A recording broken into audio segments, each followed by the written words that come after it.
Welcome back to the Hoops Report. I'm George Michalowski with Pittsburgh Sports Now. Today's Tuesday, December 31st, New Year's Eve, and all three of Pittsburgh's men's basketball teams have won three straight. Duquesne, Robert Morris, and Pitt have all won three straight basketball games, and we're getting back into the heat of conference season. Now, Duquesne starts off our run here today, later on Tuesday at 2 p.m., with a game against Rhode Island, a team that's 10-1 to start the season. Archie Miller's team has a win over Providence. Now, that's their only quad one or two game so far. Their non-conference schedule wasn't the toughest. It was ranked 320, I saw last night, according to Ken Palm, in terms of non-conference strength of schedules. But the Rams are hot right now.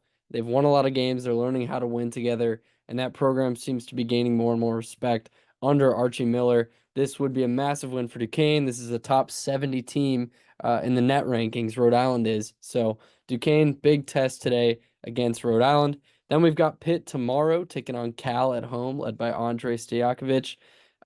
Cal ranks very well on the offensive metrics side of things. Free throws made per game, offensive rebounds per game, 3-point percentage. These are offensive metrics that Cal has excelled at so far. Uh, on the other end, they rank pretty poorly in defense. Defensive points per game, giving up almost 76 points per game. Bad. Opponents are shooting 46% from the field on the Golden Bears. Not good. And probably worst of all, the Cal is giving up a 37% shooting mark to opponents on 3-point field goals. So Pitt's going to look to exploit some of those weaknesses from the Golden Bears. This is their first year in the ACC. Again, Pitt opens this conference slate with a favorable two games. They've got Cal and Stanford at home back to back. They don't have to make the California trip this year. I should say they opened the conference slate against Virginia Tech on the road earlier this season. As we know, they won that game after a rough first half, but this is a favorable start for Pitt. They've got Cal at home first, and they've got Stanford, two teams with talent looking to make a splash in their first year in the ACC. But a lot of people had those teams projected near the bottom of the league. And like I said, Cal struggles defensively. Pitt should look to pile on. Now, that offensive rebounding stat's interesting. That's something that I'm going to be watching all year. It's like, how can Pitt handle these teams that are scrappy on the offensive glass? The rebounding has been something that Jeff Capel has talked about they want to work on. So, should be an exciting game at the Pete tomorrow. I'll be there. Come say what's up. If you're in the stadium for that one, it'll be good to be back in the Pete. Good to be back for an ACC matchup. I know ACC legends, all those Cal Golden Bears, but that's what we got for Pitt. Looking like that will be a quad 3 game for the Panthers.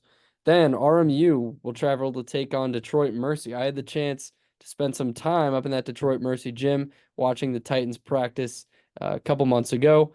Awesome staff, great people, a really interesting historic gym stadium they've got there. So I can't wait to watch this game when RMU goes up there to take them on in their conference game this week. RMU coming off another win, like I said, a really exhausting win, I would say, with Alvaro Folgueras dropping 21-19, Amarion Dickerson 27, 15, and 5. I talked about on the last show. If you haven't seen that RMU recap, check it out on the Pittsburgh Sports Now YouTube channel. But Detroit Mercy is not the same Detroit Mercy program that we've seen in the past few years, right? They've got a new coach, Mark Montgomery. Now they've lost 5 straight games, but this team already has a conference win. They beat a good Purdue Fort Wayne program already this year. In addition, they already beat Eastern Michigan, who I got to see on that same day as I was at Detroit Mercy. So this is a team that I can't wait to watch. Orlando Lovejoy is a name that you'll hear. He's one of the best names in college basketball. But we've got a great week of hoops kicking us off into the conference season here with Pitt, Duquesne, and RMU in action, and all three teams having to be hot. So stay tuned. Thanks for tuning in to this show today. Happy New Year. I appreciate it.